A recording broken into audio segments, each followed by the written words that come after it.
तटस्थ है, अपने आप में शांत है। जैसे कि एक पेंसिल है,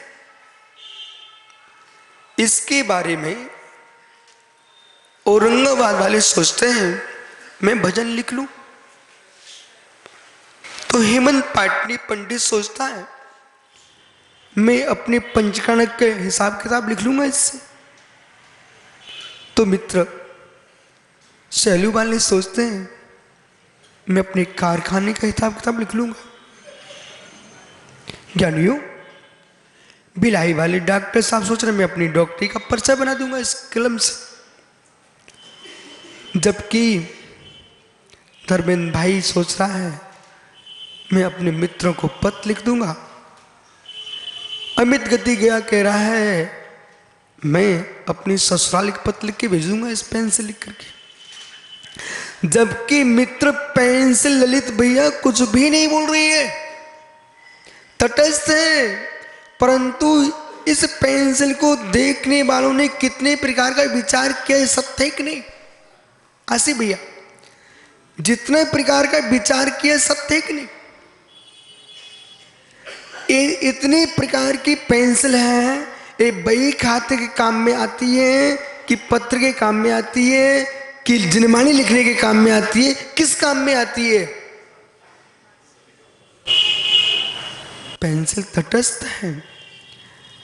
ऐसे जीव अजीब दो तत्व हैं। भगवत निमिचान सिद्धांत देव ने बृहद्र संग्रह में प्रथम सूत्र लिखा, मोक्ष जीव जीवम तब्बम जिनेवर वसे जेड दिठम देविंद विंद बंदम बंदितम समुदाय शीर्षा। तो बाल को भी आपने मंगलाचरण किया, उसमें आपने पढ़ा था त्रैकाल्यम त्रैकाल्यम द्रव्य षटकम, 3 काले 6 द्रव्य, 85 9 पदार्थ हैं, 7 तत्व हैं, 6 लेस्या हैं। इसके अलावा संसार में है क्या? तो जीव जीवम दब्बम जिनेवर बसे जेड डिठम, जिनेवर वृषभ ने जो निर्दिष्टित किया है वो जीव अजीव दो ही द्रव्य है। जीव कहने पर निगोदिया से लेकर के सिद्ध तक को ग्रहण कर लेना। जीव कहने पर निगोदिया से लेकर के एक इंद्रिय से लेकर के सिद्ध भगवान तक जीव तत्व है। प्रभेद करोगे तो आपको भेद दिखाई देंगे।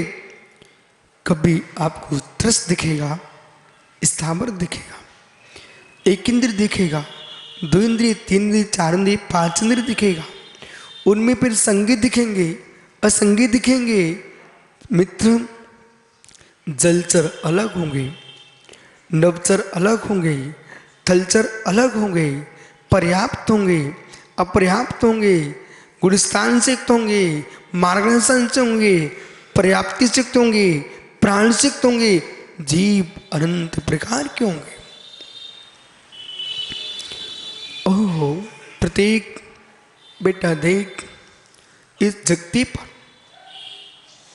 बड़पदी काया अनंता, वड़पदी काया अनंता, अनंता अनंत वनस्पति का एक जीव है। अनंत अनंत शेष जो स्थावन है वो संख्याता संख्यात है। जल का यह संख्या संख्या, वायु का यह संख्या संख्या, देव का यह संख्या संख्या, पृथ्वी का यह संख्या संख्या। ये 4 स्थावर संख्यात संख्यात है, लेकिन बड़पति का यह अनंता अनंता अनंता अनंत है। बेटा देख धर्मित्र,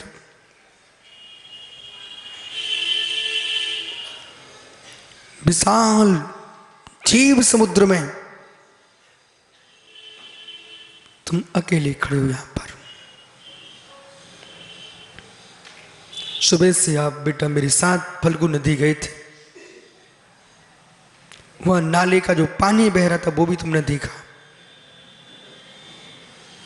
और एक मृतक जानवर गाय बालू में किसी ने गाड़ दी,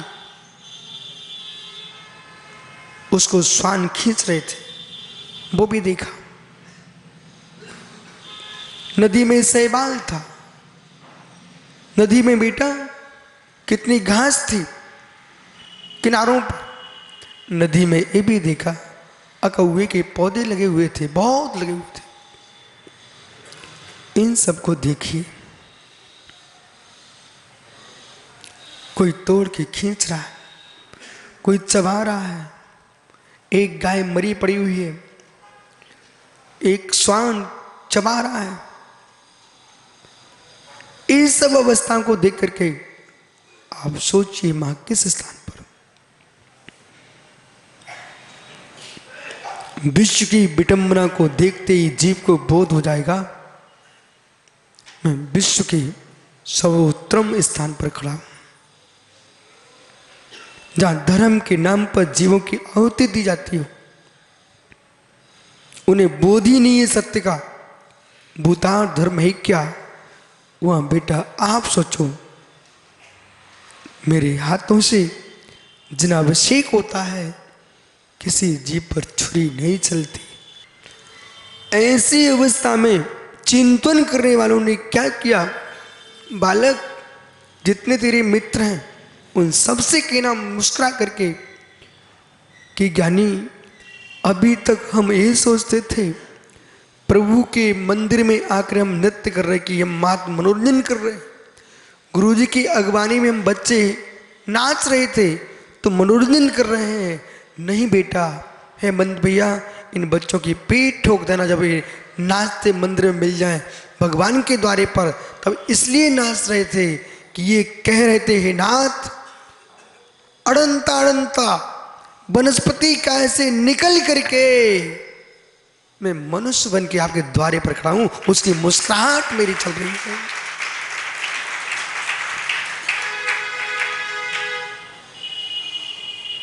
गया का एक युवा एक बैंड ना लेकर 50-50 बैंड लेकर के तुम नाचना बेटा। वो कोई पूछे ये गया के युवा क्या कर रहे हैं, कहना तुमको मालूम नहीं है, अनंत अनंत वनस्पति कायज में भटक करके आज मनुष्य बना हूं। इन 3 लोग के चरणों में आज नहीं नाच पाया तो क्या वेश्या बन के नाचूंगा क्या।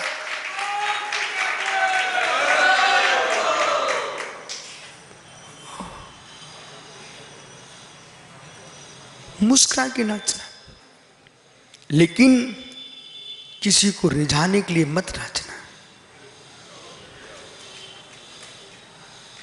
प्रभु की भक्ति में नाचना।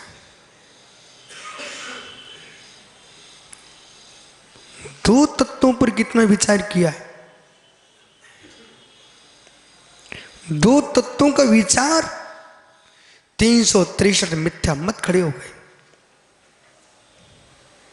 मिट्टू बालक एक पेंसिल पर इतने विचार, अमित गति भाई कहता मैं ससुराल में पत्र लिखूंगा, मुझे हाथ में तो आ जाए।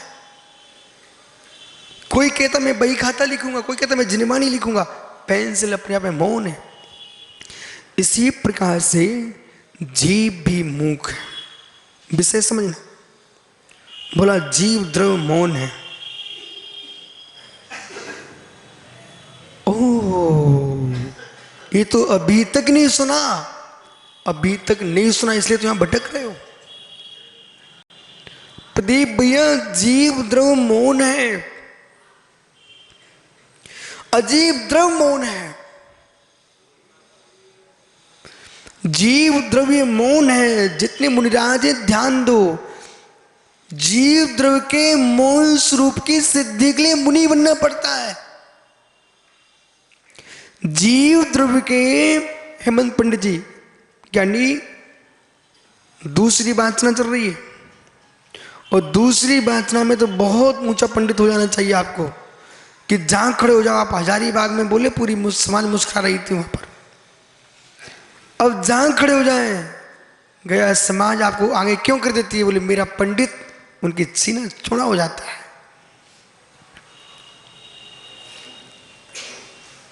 पहली समाज देखी सुब्रत सागर जी, जहाँ का अध्यक्ष, मंत्री, सेक्रेटरी सब बेचारे दूर खड़े होते हैं, वो माइक हेमंत को पकड़ाते हैं। नहीं तो मालूम, मंत्री जिस अध्यक्ष से माइक तुम्हें मिल जाए, ये कठिन काम है। ये भोले लोग मेरे मिल गए तुमको रोज माइक देते हैं,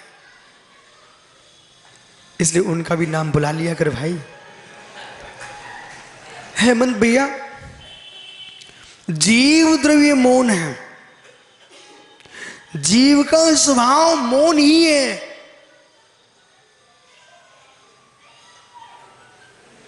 और ये बात सुनकर के लोगों को बड़ा ऐसा लगता है, यदि प्रथम बार हेमंत पंडित जी नहीं, देश के धुरंधर जीव भी सुनेंगे ना तो एकदम उचक जाएंगे, बोले ये क्या बोल दिए, जीव मौन है, जीव का स्वभाव मौन है। मोक्ष बेटा, मोक्ष चाहिए तो मौन लेना पड़ेगा।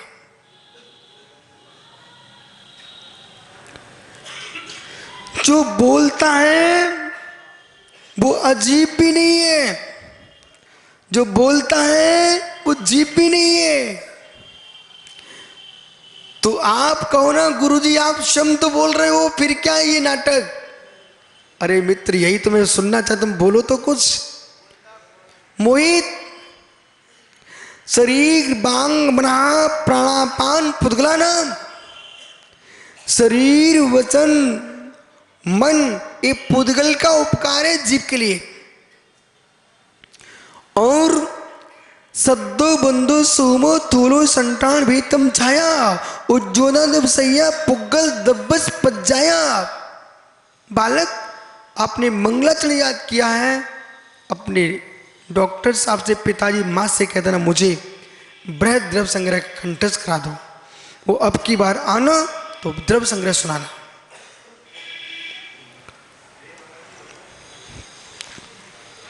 शब्द जो है ये पुद्गल के पर्याय है। अब समझना ये है, ओह सारे अज्ञान मिट गए, पर ये अज्ञान नहीं मिटा सके। प्रदीप, गुरुजी मैं पंचम सुर में गाता हूं, सारे सुर मेरे चलते हैं, सारे गा मा पा धा नी सा, क्या मेरा सुंदर कंठ है। ठहरो मित्र, उदात अनुदात श्रुत प्लुत समयसार संगीत, पार्श्वदेव नाम के आचार्य महाराज ने एक समयसार संगीत नाम का ग्रंथ लिखा, नोट कर लेना। समयसार संगीत, जैन दर्शन में संगीत कला का अभाव नहीं है। यदियो भाषात्मक अभाषात्मक दो प्रकार का शब्द का प्रयोग है, उसमें वैशेषिक प्रायोगिक अभाषात्मक के भी दो भेद हैं। वैशेषिक प्रायोगिक भाषात्मक के दो भेद हैं, अक्षरी अनक्षरी। यानी अनक्षरी के दो भेद हैं, भाषात्मक अभाषात्मक, प्रायोगिक नैसर्गिक। आइए, घन घन सुशिर तत वितत। घन, मंदिर में घंटा बजाते ना, ये धुनी निकलती है, ये घन है। घन, बांसुरी बनाते हैं, बांसुरी तुरही, ये सुशिर है। यानी तत्, तांते लगा करके तंत्री बीड़ा की आवाज है, ये तत् है। महात्मा समत्व सागरी, वितत क्या है? हे मित्र, ढोलक आदि मृदंग की आवाज है, ये वितत है। वितत पटाह। वस्त्र के भी बाजे होते हैं, वो पटाह कहलाते हैं। ये सारी दुनिया है, इन सारी दुनियों में शब्द का प्रयोग है। और जो शब्द है, जो भाषात्मक है, जो शब्द है भाषात्मक है, उपदेश का तात्पर्य आपको विषय का बोध होना चाहिए। आगे विषय की ओर दौड़िए। जैसे कि तुम्हारे पिन्ने सागर की भाषा किस में आएगी? यानी जो भाषात्मक है, जो भाषात्मक है, अक्षरी अनक्षरी, वह है जीवकृत, जीवकृत, अजीवकृत। अजीवकृत में मेघों की आवाज अजीवकृत ध्वनि है। जो आप प्रवचन सुन रहे हो वो जीवकृत है। लेकिन जिस दृष्टि से मैं बोल रहा हूं उसे भी सुनिए। अजीवकृत जो आवाज आ रही है, मेघों की आवाज अजीवकृत, बांसुरी की आवाज जीवकृत। जीव अजीव का संयोग है। जो मुख से बोल रहा हूं मैं, ये आप जीवकृत मानते हो, बराबर। कर्णानुयोग की दृष्टि से, सिद्धांत की अपेक्षा से ये जीवकृत कह लीजिए आप। सिद्धांत की दृष्टि से जीव करके बोले, क्यों? वचन बल का क्षोभसम जीव के अंदर है, वचन बल का क्षोभसम जीव के अंदर है। दो इंद्रिय से जीव वक्ता हो जाता है, एक इंद्रिय जीव वक्ता नहीं होता, दो इंद्रिय वक्ता हो जाता है। और दो इंद्रिय से जीव बोलता हुआ पांच इंद्रिय तक के जीव सभी वक्ता है, परंतु आगम वक्ता नहीं है। स्वामी आपने तो धमाके की आवाज में कहा है जीव स्वभाव से मौन होता है। हाँ, जीव स्वभाव मौन है, जीव स्वभाव मौन है। शरीर, वचन, मन ये पौद्गलिक है। इसे हम जीव का कैसे कहें? अब द्रव्यानुयोग से बात कर रहा हूं, इसको जीव कैसे कहें? एक वस्तु का गुण दूसरी वस्तु में प्रविष्ट हो सकता है क्या? एक वस्तु का गुण दूसरी वस्तु में प्रविष्ट हो सकता है क्या? एक वस्तु का धर्म दूसरी वस्तु में प्रविष्ट हो सकता है क्या? अब समझ में आएगा सबको। मोहित बैठो।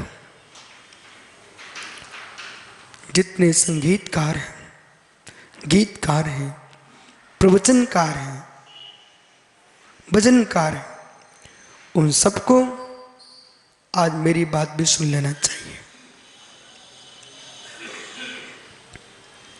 प्रतिष्ठाचार्य जी, हे मित्र शरद जी, बहुत गहरे में सुनना। ऐसे लोग मिल जाएंगे, ऐसे लोग मिल जाएंगे मुकेश, जो घर छोड़ के चल दिए। ऐसे लोग मिल जाएंगे भवन छोड़ के चल दिए। ऐसे लोग मिल जाएंगे कुटुंब परिवार छोड़ करके चल दिए। सुबह उनके नाम की माला फेर रहे थे। क्यों? बोले गुरुजी मेरा भाई मुनि बन गया, साधना में तल्लीन है। मेरी बहन आर्का बन चुकी है, साधना में तल्लीन है। ठीक है, आपका सोच ठीक है, लेकिन मित्र अभी विशुद्ध सागर उनको राग सुनने नहीं देख पा रहे। क्यों? सुबोध भैया ने कहा गुरुजी ओह तिल तुस मात पी पर वस्तु नहीं रखते। ठीक है, मात पिच्ची का मंडल जिनवाणी उनके पास है, ठीक है, बहुत अच्छा। सच्चा मुनि, सच्ची अर्का पिच्ची कमंडल जिनवाणी के अलावा कुछ रख ही नहीं सकती। आडंबर दिगंबरों का धर्म नहीं है, दिगंबर में आडंबर नहीं है। बहुत अच्छा, कुछ नहीं रखते। फिर सुबोध जी कहते हैं, गुरुजी लेकिन हमारे भैया मुनिराज बन गए हैं, उनका सुर कंठ बहुत सुरीला है। धीरे से पूछ लिया मैंने, तो क्या गाते भी हैं? बोले हाँ। वो गाते नहीं है, उनकी तो सीढ़ियां भी चल रही है, तो सीढ़ियां भी चल रही हैं। ओह सुबोध भैया, सुबोध भैया, अभी उनको भेद विज्ञान का अभाव। तो फिर हेमचंद पाटनी कैसे बनेगा? वो तो बहुत सुंदर गाता है। हेमचंद भैया मेरी बात को भी सुन लेना। हो सकता है आपको ऐसा लगता कि प्रथम बार सुन रहा हूं, हो सकता है कि ऐसा किसी ने सुनाया ना हो, लेकिन मित्र सत्य ही है। सारे गा मा पा धा नि सा। संगीत की पूर्ण व्याख्या की गई है रविशरण स्वामी ने पद्म पुराण में। कैकेयी को सारी विद्याएं पता थी, बैया वृत्ति कैसे करना चाहिए मिट्टू पद्म पुराण में लिखा है। हड्डी नहीं दबाना चाहिए, इधर से दबाना चाहिए। कहां लिखा? पद्म पुराण जी में। हड्डियों को नहीं दबाया जाता, ऊपर से नहीं दबाना जाता, मसाल करना पड़ता है। कैकेयी को बहुत आता था। पद्म पुराण जी में बहुत बड़ी बातें लिखी हुई। एमए बीए की क्लास में जो छात्र पढ़ते हैं उन्हें एक बार पद्म पुराण पढ़ लेना चाहिए। और आशीष भैया पद्म पुराण का स्वाध्याय कर लिया, विश्वास मानना, उस बालक ने कई डिग्रियों को हासिल कर लिया। डिग्री धारी को जो ज्ञान नहीं हो सकता, वो पद्म पुराण का अभ्यास करने वालों को ज्ञान हो जाएगा। सुख में कैसे जीना चाहिए, दुख में कैसे जीना चाहिए, और सुख दुख से रहित होकर कैसे रहना पड़ता है, ये पद्म पुराण में सब मिल जाता है।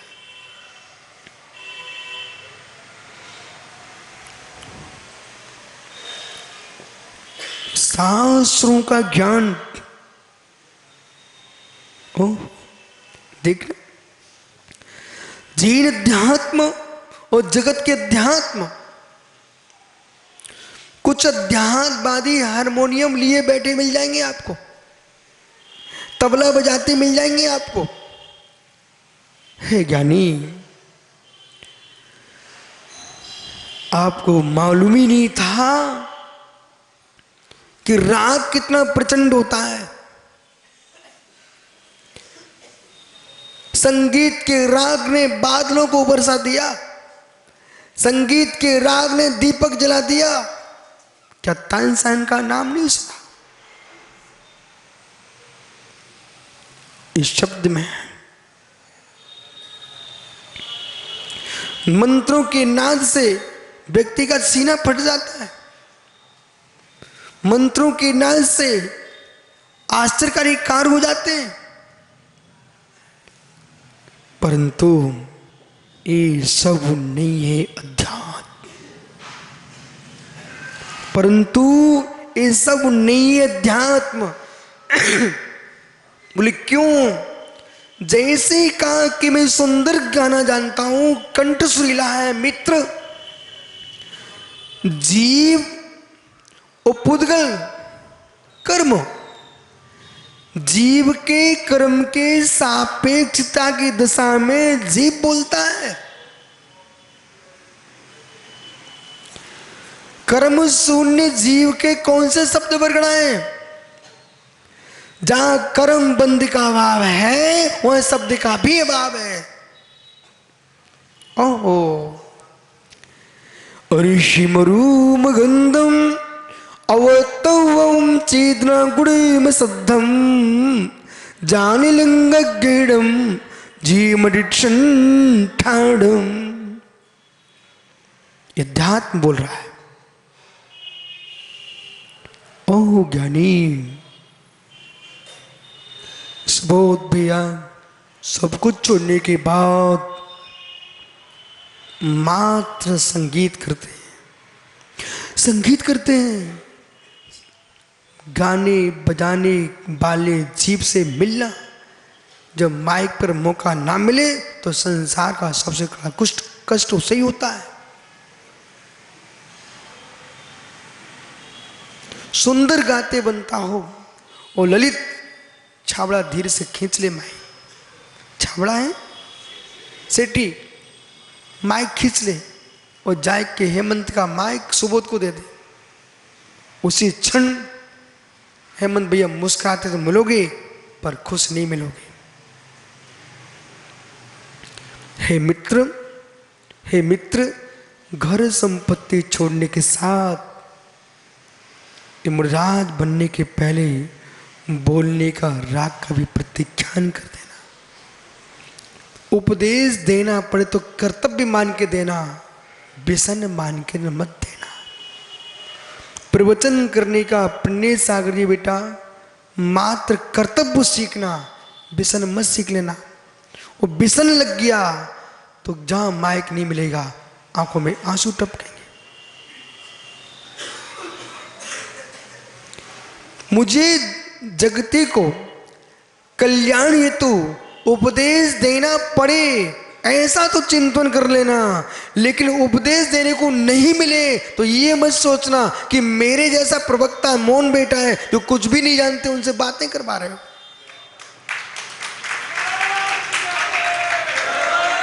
स्वप्न भी मत सोचना। प्रवचन हमने जीने के लिए सीखे हैं, प्रवचन हमने जीने के लिए सीखे हैं, प्रवचन बोलने के लिए नहीं। और जितना बोलते हो उतना जीना सीख लेना।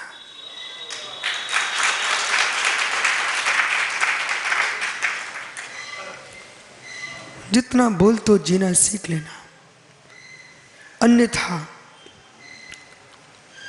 वक्तव्य कुछ होगा और चर्या कुछ होगी तो आपके प्रति आस्था भी कुछ ही होगी। मैं उस मुनि के दर्शन करता हूँ, उस त्यागी की वंदना करता हूँ जिसके वचन में प्रवचन में और जीवन में भेद नहीं।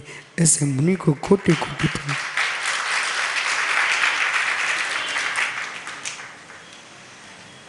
ऐसे मुनि को प्रणाम, क्योंकि भगवान से भगवान नहीं बनते, ये मुनिराज से ही भगवान बनते। इसलिए मुनियों से दूर तो नहीं हो सकते, मुनियों से दूर नहीं हो सकती, हमारी समाज मुनियों से दूर नहीं हो सकती। लेकिन उन मुनियों को नमस्कार करते हम जिनके तिल तुस मापी परिग्रह का राग नहीं हो।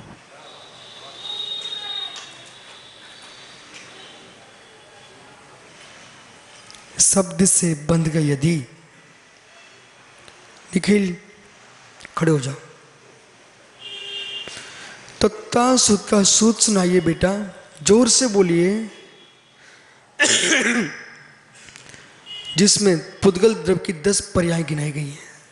शब्द बंद सो।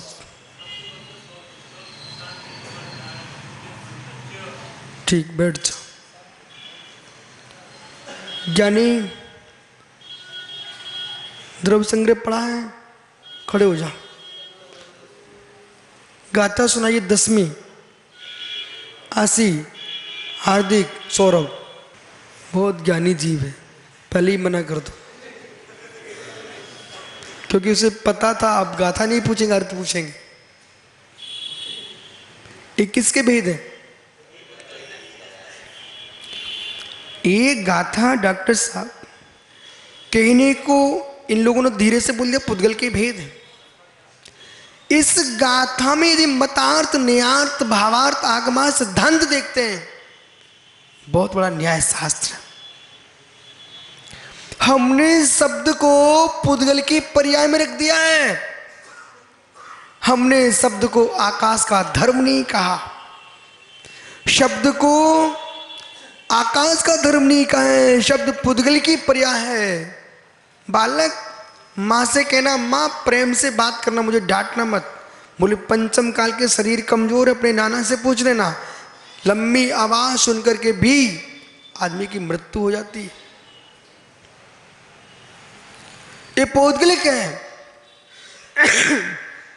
मैं सबसे ज्ञानी क्यों बोलता हूं, अज्ञानी को भी ज्ञानी बोलता हूं, ज्ञान स्वरूप बात बोल। क्यों? कोई बेचारा कसाय में भरा बैठा हो, अज्ञानता में बैठा हो, उसे अपने स्वरूप का ज्ञान हो जाए। कैसे हो जाए बेटा? मोक्ष खड़े होना जरा।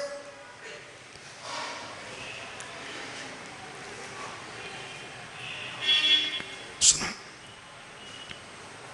खड़े होने से जल्दी ज्ञान होता है। बालक, बालक, ज्ञानी बोलने का रहस्य ये है कि एक दिन गया का एक श्रावक जंगल में घूम रहा था, तो वहीं पर एक व्यक्ति अपने गधे लेकर के खदान से मिट्टी लेने गया था। जब अंधेरा होने लग गया और मिट्टी खोद के तैयार किए, तो वो गधे वाला गधेड़ा बोलता है, कहाँ गया भाई, कहाँ गया? अंधेरी आ रही, तू चला, कहाँ गया?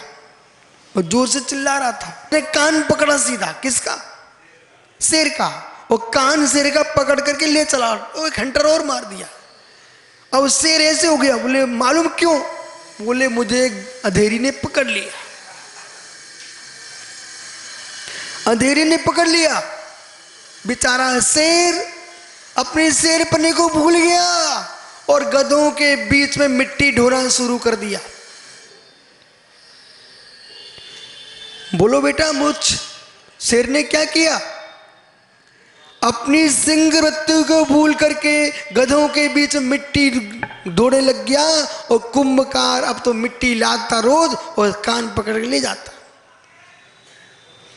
एक दिन क्या हुआ, उसी जंगल में जहां से खदान से मिट्टी लाता था, प्रतिदिन की भांति शेर को लेके गया गधों के बीच में। एक सिंह दूसरा पर्वत की चोटी पर खड़ा हुआ था, वो दहाड़ता है।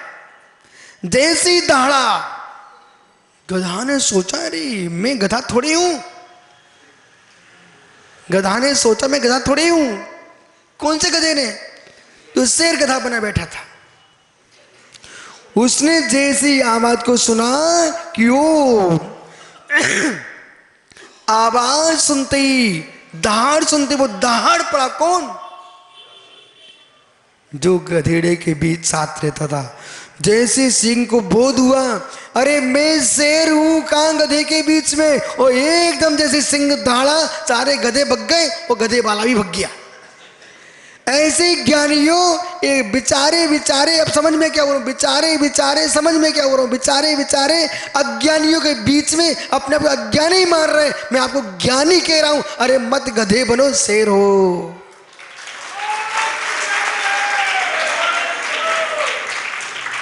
बालक, तू ज्ञानी के अज्ञानी?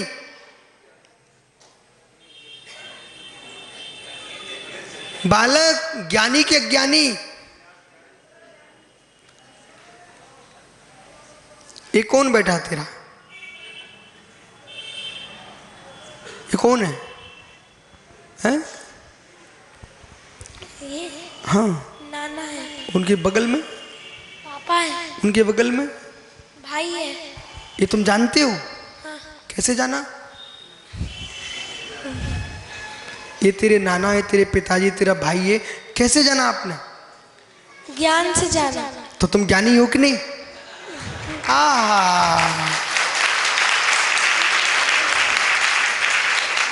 बालक देख, अज्ञानी लोग कहते मैं अज्ञानी हूं। अरे जगत में जीव तो ज्ञानी होते ही नहीं छे, जीव तो ज्ञानी होता है। इसलिए तू ज्ञानी है कि नहीं? बोलो मैं ज्ञानी हूँ, मैं ज्ञानी हूँ, ज्ञान स्वामी हूँ, मैं ज्ञान स्वामी हूँ, भगवान आत्मा हूँ। भगवान आत्मा हूँ। बैठ जा बेटा।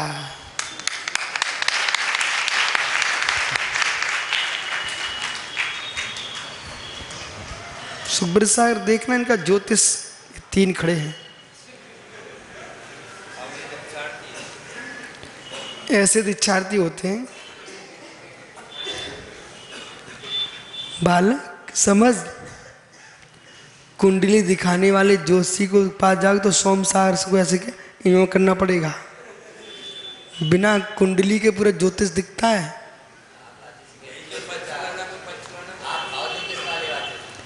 इसलिए अक्षरात्मक ज्योतिष, भावात्मक ज्योतिष, लक्षण ज्योतिष, अंक ज्योतिष। अंक ज्योतिष के लिए मस्तिष्क लगाना पड़ता बहुत तेज, लेकिन अक्षर ज्योतिष के लिए, लक्षण ज्योतिष के लिए बहुत दिमाग की जरूरत नहीं है, वो तुरंत फलित हो जाता है। इसलिए एक कैंची नहीं बनाना बेटा, कैंची काटती है। ये अष्टांग निमित्त है। बसा जीवों को देख के बैठना। आज बहुत बसा वाले आए हैं, महाराष्ट्र के बहुत श्रावक आए। ज्ञानियों,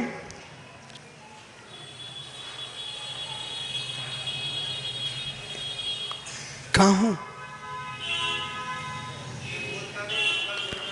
ज्ञानी कहाँ हो?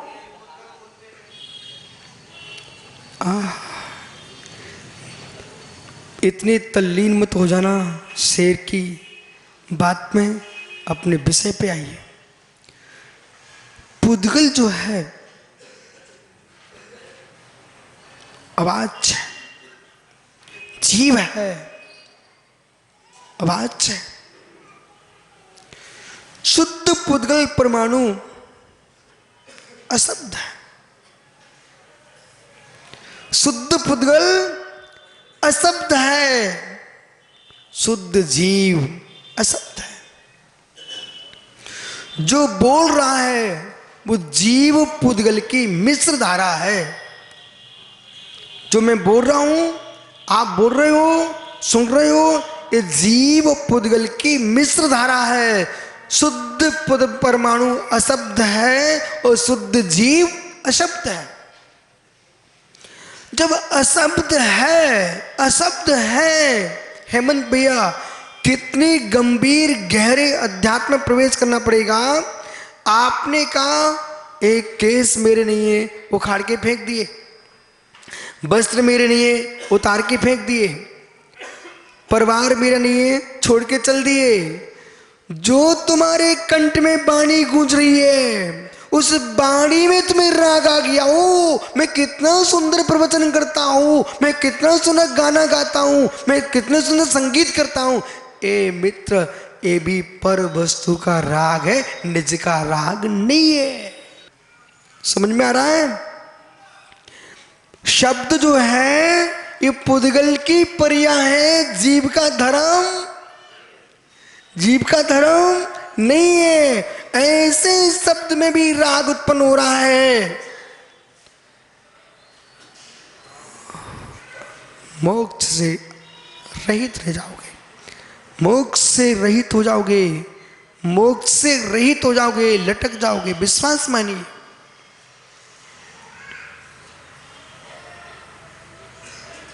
जरा भी राग रहा, स्वयं के शब्द पर भी राग रहा। किसी जीव को संगीत सुनने का राग है।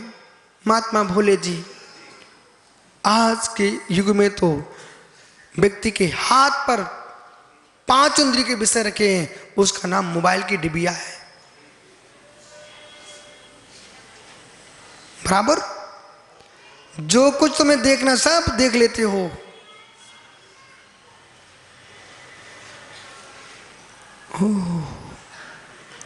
छिपे पापियों की संख्या बढ़ा दी मोबाइल ने।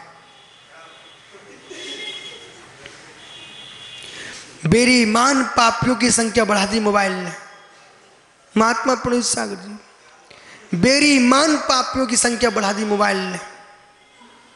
कम से कम जो नगर की गलियों में वेश्याओं के नृत्य लोग देखते थे, वे देखने वाले पापी बेईमान नहीं थे, सामने सबके सामने देख रहे। पर मोबाइल को तो मित्र रजाई के अंदर, चटाई के अंदर घुस करके लोग देख लेते हैं। ये बेईमान पापी लोग हैं, शुद्ध बेईमान पापी।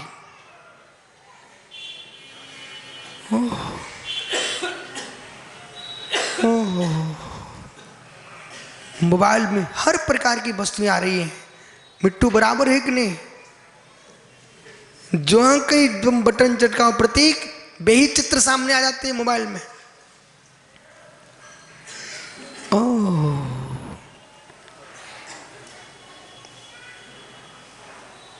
अब मेरा चेहरा मत देखो। मैंने तो आज तक जीवन में मोबाइल चलाना ही का सीखा, देखना नहीं देख सीखा। अपने जमाने मोबाइल कहाँ आए थे हेमचंद?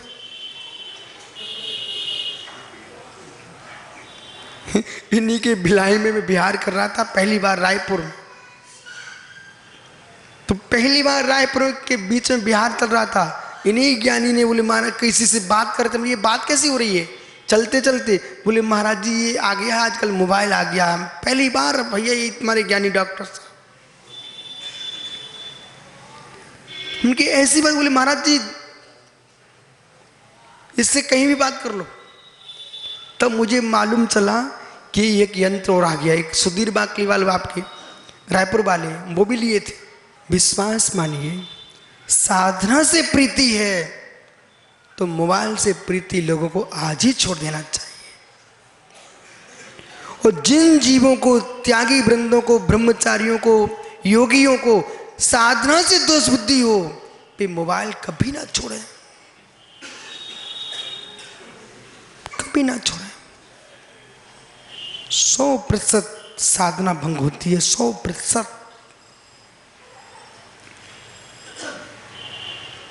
जो है सो है, बराबर बोलो प्रोत्साहन बराबर।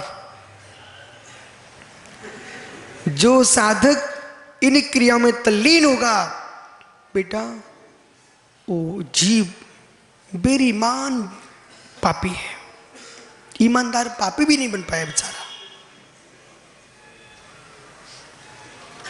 ओ, क्यों, क्या हो गया भैया? यदि हेमचंद जी अपने बेटे से कहते बेटा बेटा सिनेमा हॉल नहीं जाना, बिल्कुल साफ सुथरे रहते घर में, वो कमरे के अंदर मोबाइल चला करके पूरे सिनेमा को देखते, तो मित्र तुम अपने बेटे के साथ दगा दे रहे हो, तुम बेईमान पापी हो। आशीष बराबर है नहीं?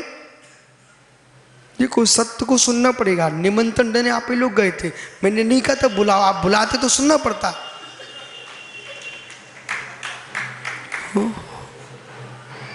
जो है इसलिए जीवन में मित्र समझो मेरी बात को, उल्टे बाजे बजने के पहले परिणाम सीधे कर लो। समझो मैं क्या बोल रहा हूं, उल्टे बाजे बजने के पहले परिणाम सीधे कर लो। कोशिश करना इस बात की, ईमानदार साधक बने, बेईमान पापी ना बने।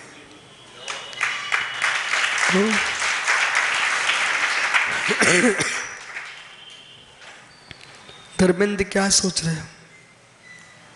मित्र सत्य ही है,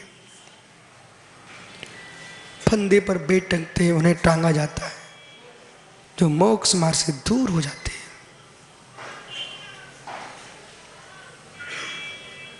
साधक कपूर की भांति उड़ जाता है।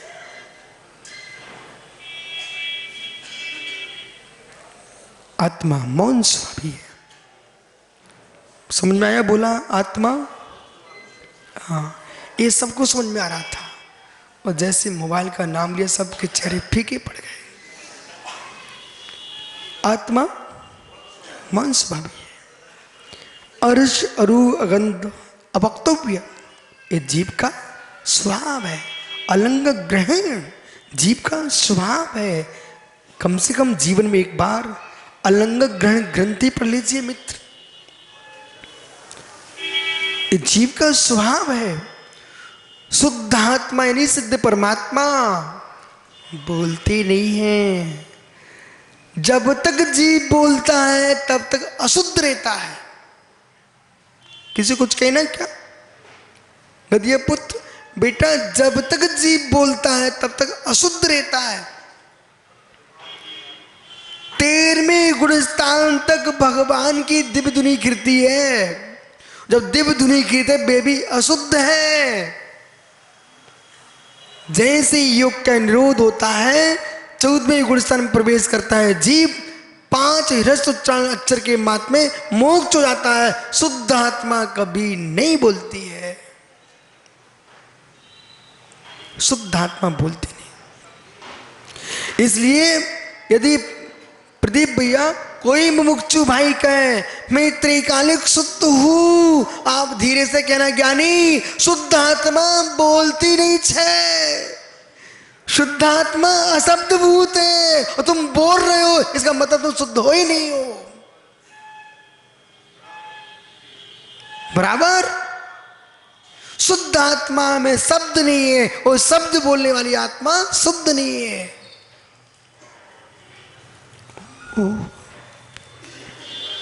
ज्ञानियों, जीव पर सारस्वत है क्या? 2 पे चिंतन कर रहे लोग, 2 पर ही चिंतन कर रहे लोग, जीव और अजीव।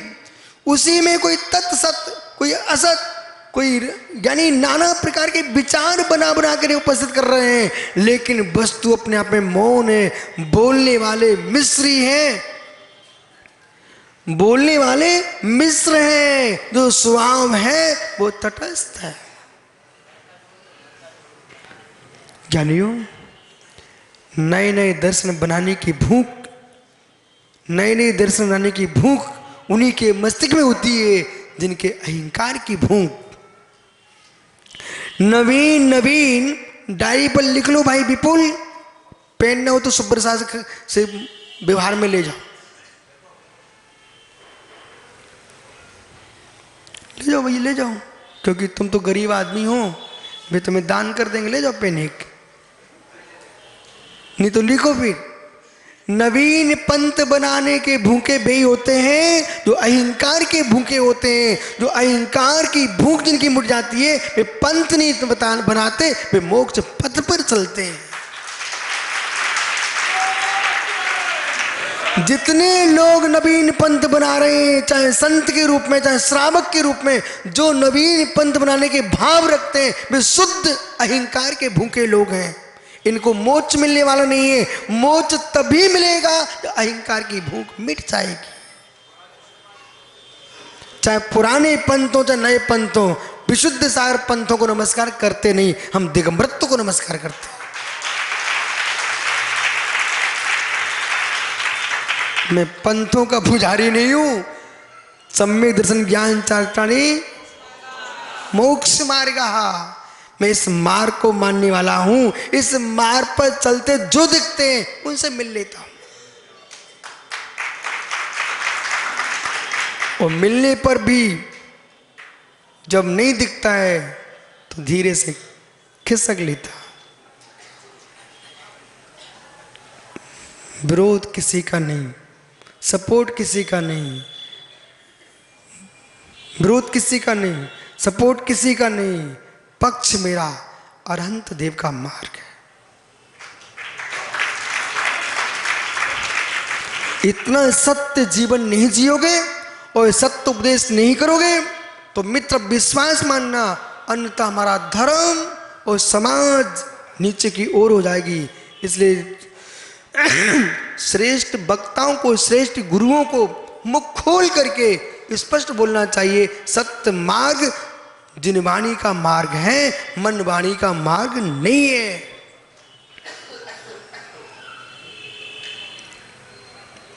पट्टू भैया, साधकों की सेवा में कमी मत करना। मित्र, जैसे आप अभी दौड़ते हो मुनियों की अगवानी के लिए, ऐसे ही दौड़ते रहना। व्यवस्था में कमी मत करना, पर धन की व्यवस्था बिल्कुल मत करना। आहार विहार निहार सब कराओ। अंजलि में मात्र ग्रास देना, श्री मत देना। ये श्री जी की मुद्रा, श्री की मुद्रा नहीं है।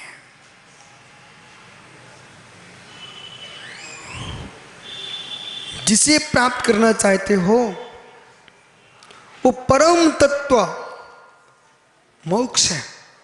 उस मोक्ष की सिद्धि के लिए इतना निर्दोष जीवन जीना पड़ेगा, तब फिर गाथा गूंजेगी। आज मोक्ष तत्व की परंपरा की अंतिम गाथा है। कल से हेमंत भैया जितने नगर में वृद्ध हों सबको आप हाथ जोड़ के लिवा के लाना। ठंडी लग रही हो वृद्ध अवस्था तो मत लाना, तो उनको वहीं जाके सुना देना। कारण अपने यज्ञ नायक की नहीं दिख रहे भाई। अजमेरा जी कहाँ गए देवेंद्र दादा? यानी जितने वृद्ध हैं, महावीर बरियात जितने वृद्ध हैं, सबसे कहना कल से यहाँ विषय परिवर्तित हो रहा है। यहाँ पर संलेखना का व्याख्यान प्रारंभ होगा। पूरी व्याख्या समाधि मरण पर चलेगी, आत्महत्या पर नहीं चलेगी, ध्यान रखना। समाधि मरण पर चलेगी। ओ, ये अंतिम गाथा इस अधिकार की है। अट्वी कंभीला सीधी भूदाडिचा अट्टुगुड़ा किच्चा लोगल वासनो सिद्धा। वे जब अयोग केवली भगवान 18,000 सील की संपत्ति को प्राप्त हो चुके, आ ई उ लिरी लिरी इतने प्रभु सिद्धत्व को प्राप्त कर लिए, अब ये सिद्ध भगवान वहां क्या करेंगे? कुछ बच्चों के युवाओं के प्रश्न रहते हैं, बोले वहां कुछ करने को मिलता नहीं, क्या करेंगे? तो मोक्ष भोले जैसे ब्रह्मचारी कह रहे थे वहां मोबाइल तो है नहीं है, वहां क्या करेंगे? कम से कम यहां तो कमरे में बैठे रहे, मोबाइल से दिन निकल जाता है। ज्ञानी तुम अज्ञानी जीव हो कि तुमको मोबाइल यूं करना पड़ता है। प्रभु के कैवल्य में संपूर्ण विश्व झलकता है, उन्हें दुनिया को देखने की जरूरत ही नहीं है।